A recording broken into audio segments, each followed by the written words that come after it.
Hanno cercato con tutte le loro forze di uscire dalla sala macchina, ma tutti i tentativi sono stati inutili.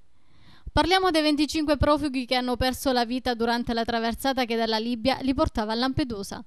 Solo uno di loro sarebbe riuscito ad uscire, ma per punizione sarebbe stato gettato in mare. Comunque, la procura di Agrigento ha aperto un fascicolo d'inchiesta. Delle 25 vittime, 6 di loro saranno seppellite a Lampedusa, i restanti probabilmente a Porto Empedocle.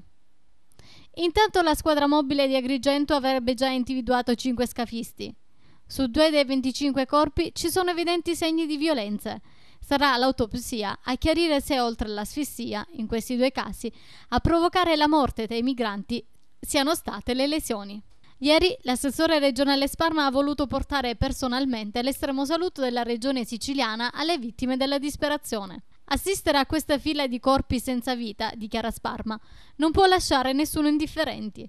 Questa immane tragedia deve far riflettere sull'accoglienza e sulla solidarietà nei confronti dei migranti. Ed intanto arriva una nota del presidente della regione Lombardo, il quale dichiara: il Mediterraneo non deve diventare un mare simbolo di morte.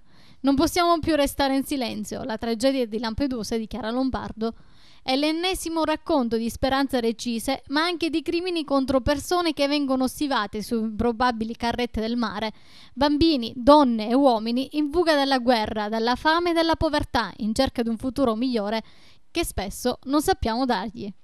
E sulle probabili cause che hanno provocato il decesso delle sfortunate vittime interviene l'assessore regionale per la salute Massimo Russo. La morte dei 25 immigrati clandestini è stata quasi certamente provocata da asfissia e non da altre cause ascrivibili a patologie infettive o altri motivi di salute pubblica.